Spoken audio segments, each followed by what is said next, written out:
नमस्कार, बहुत स्वागत है आपका एमपीसीजी सुपरफास्ट 100 खबरों के साथ। मैं हूं रीनू। सबसे पहले बात करेंगे एक अहम खबर की, जहां पर राजनांदगांव से बड़ी खबर है। छात्रों ने नेशनल हाईवे में चक्का जाम कर दिया। नेशनल हाईवे 53 पर किया चक्का जाम।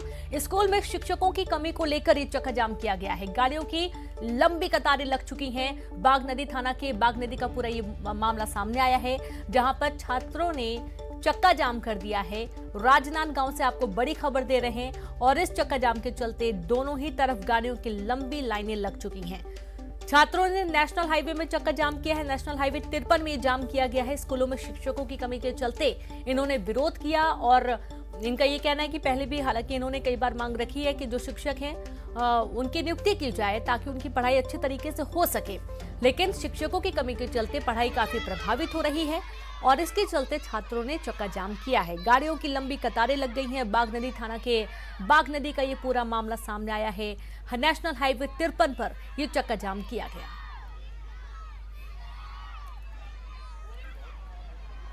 बात करेंगे बलौदा बाजार से बड़ी खबर की। किसान पर हाथी ने किया हमला। खेत पर काम कर रहा था किसान और इसी दौरान हाथी ने उस पर हमला कर दिया। हमले में किसान गंभीर रूप से घायल हुआ। घायल किसान बिलासपुर किया गया रेफर। अर्जुनी वन क्षेत्र के बिल्लारी गांव की पूरी घटना है। हाथी ने फसलों को भी काफी नुकसान पहुंचाया है। जैसा कि आपको बार बार न्यूज 18 एमपी छत्तीसगढ़ में दिखाया जा रहा है, बताया जा रहा है, बलौदा बाजार के आसपास के कुछ जिले ऐसे हैं जो कि इस वक्त हाथियों के उत्पात से काफी प्रभावित हैं। एक बार फिर से घटना सामने आई है, जहां पर किसान अपने खेत में काम कर रहा था। अचानक से हाथी पहुंचा। हाथी ने उस पर हमला किया और इस हमले में किसान की बुरी तरीके से वो जख्मी हो गया और किसान को अस्पताल भर्ती किया गया है। बिलासपुर रेफर किया गया है। अर्जुनी वन क्षेत्र के बिल्लारी गांव की पूरी घटना सामने आई है। एक और खबर है रायगढ़ से, जहां पर उस रोड खुदकुशी मामले में एफआईआर दर्ज हो गई है। 3 लोगों पर अपराध दर्ज हुआ। आदिवासी युवक ने की थी खुदकुशी। पुलिस प्रताड़ना से परेशान था। एसपी के निर्देश पर यह पूरा मामला दर्ज हुआ है। खबर रायगढ़ से, उस रोड खुदकुशी मामले में एफआईआर दर्ज हो चुकी है। 3 लोगों पर मामला दर्ज हुआ है। आपराधिक मामला दर्ज हुआ। आदिवासी युवक ने खुदकुशी की थी और उसने बताया था कि पुलिस की प्रताड़ना से वो काफी परेशान हो चुका है, जिसकी वजह से उसने खुदकुशी की और एसपी के निर्देश पर यह पूरा मामला दर्ज कर लिया गया है। 3 लोगों के खिलाफ मामला दर्ज हुआ है। बड़ी खबर है रायगढ़ से। और इसी बीच एक अहम खबर है बिलासपुर से। महिला ने छलांग लगाई। सिम्स अस्पताल की 4थी मंजिल से महिला ने छलांग लगाई। महिला को लगी गंभीर चोट। सिम्स अस्पताल में मचा हड़कंप। महिला का पति अस्पताल में ही भर्ती है। पति के अटेंडर के रूप में साथ थी महिला। पुलिस मामले की जांच में जुटी है कि आखिरकार महिला ने आत्मघाती कदम क्यों उठाया। महिला बुरी तरीके से जख्मी हो चुकी है। पति हॉस्पिटल में एडमिट है। सिम्स अस्पताल का ये पूरा मामला सामने आया है। बिलासपुर से आपको बड़ी खबर दे रहे हैं, जहां पर महिला ने छलांग लगा दी। सिम्स हॉस्पिटल की 4थी मंजिल से महिला ने छलांग लगाई और इस दौरान महिला बुरी तरीके से जख्मी हुई है। गंभीर चोट आई है। महिला को अस्पताल भर्ती किया गया। पति के अटेंडर के रूप में साथ में महिला यहां पर आई हुई थी और पुलिस मामले की जांच में जुटी है कि आखिरकार महिला ने आत्मघाती कदम क्यों उठाया है।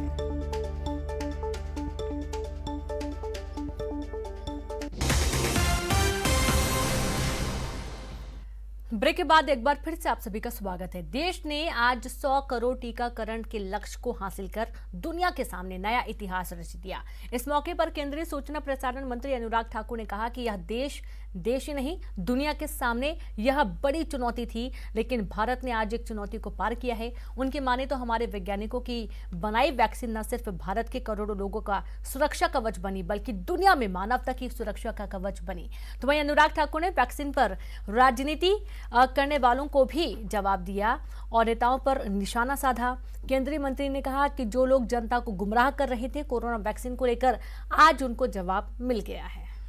केंद्रीय मंत्री अनुराग ठाकुर उनसे बात करते हैं। सर, जिस तरह से 100 करोड़ डोज आज लग गया है, सर कितनी बड़ी उपलब्धि मानते हैं सर? भारत के लिए ये दुनिया के सामने एक नई मिसाल पेश की है कि किस तरह से देश के लोगों ने आगे बढ़कर टीकाकरण करवाया भी। वैक्सीन बनाने का काम वैज्ञानिकों ने किया। माननीय मोदी जी ने प्रेरणा दी, देश को रास्ता दिखाया और मैं तो आभार प्रकट करता हूं देश की जनता का, फ्रंटलाइन वर्कर्स का, जिन्होंने आगे आकर कि 100 करोड़ का आंकड़ा उस समय हासिल किया जब देश में कुछ नेता ऐसे भी थे जब उसको राजनीतिक रूप दे रहे थे, भारत के वैज्ञानिकों पर और उनकी काबिलियत पर प्रश्न चिन्ह खड़ा कर रहे थे। जो प्रश्न चिन्ह खड़ा करते थे और स्वयं भी टीकाकरण नहीं करवाते थे, लोगों को गुमराह करते थे, लेकिन लोग आगे आए, विश्वास व्यक्त किया और टीकाकरण करवाया। मुझे लगता है टीका बनाने से टीका लगाने तक, वैक्सीन बनाने से वैक्सीन लगाने तक एक बहुत बड़ी यात्रा रही और बहुत बड़ी उपलब्धि भी है भारत की।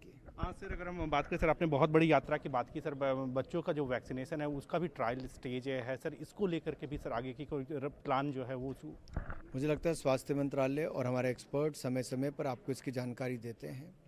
मैं केवल इतना ही कहूँगा,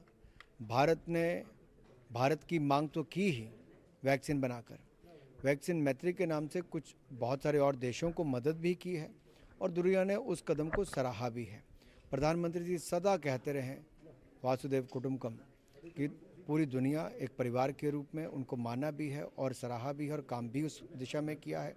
और मेरा व्यक्तिगत रूप से मानना है, इस संकट के समय भी सभी को साथ कर लेकर प्रधानमंत्री जी चले, गरीब हो अमीर हो सबको वैक्सीन दिलाने का काम भी किया है, राशन देने का काम भी किया और बाहर की राहत करने का काम भी किया। ठीक है, बहुत धन्यवाद। कैप्टन हरीश के साथ विनीत कुमार, न्यूज़ 18 दिल्ली।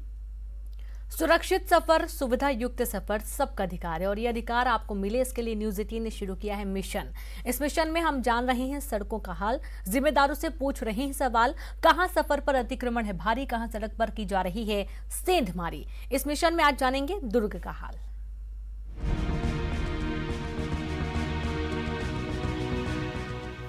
आसान नहीं है इन रास्तों से गुजरना, यूं समझिए सावधानी हटी दुर्घटना घटी।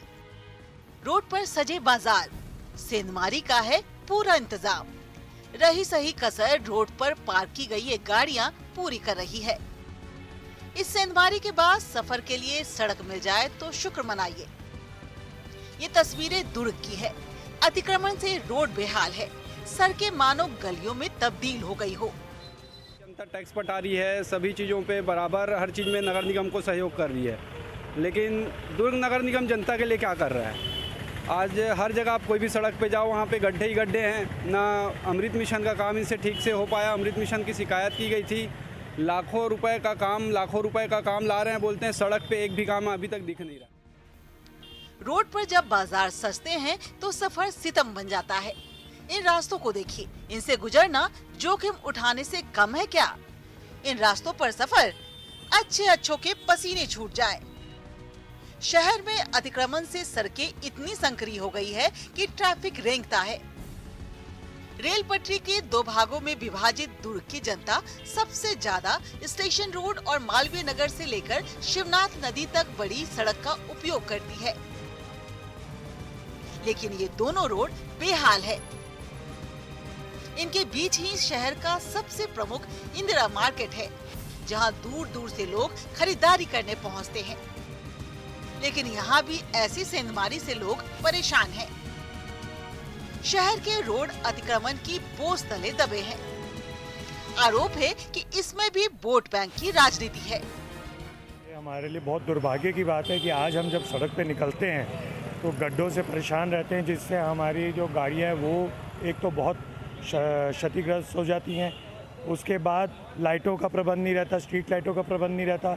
और आज की डेट में जो सबसे बड़ी एक जो गंभीर स्थिति है वो ये है कि आज जब हम सड़कों पर निकलते हैं तो जो ये गाय और जो ये पशु जो रोड पे बैठे रहते हैं, जिसके कारण एक्सीडेंट की बहुत तकलीफ़ हो जाती है कि कई जगह एक्सीडेंट्स हो जाते हैं।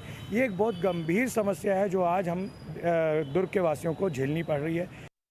जो कमज़ोर है उसे हटा दिया जा रहा है, जो अपने समाज में एकजुट है उनको नहीं हटाया जा रहा है। कारण ये है कि वोट बैंक, अगर इनको हटा दूंगा तो फिर मेरा वोट बैंक घिसक जाएगा, कुछ लोग नाराज़ हो जाएंगे, तो मैं जीतूंगा कैसे? अब भले सत्यानाश हो जाए शहर का, मेरे को यहाँ जीतना है।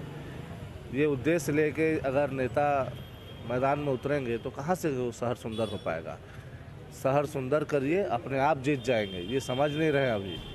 प्रदेश और निगम में सरकारें बदली, लेकिन शहर की सड़कों का हाल जस का तस है।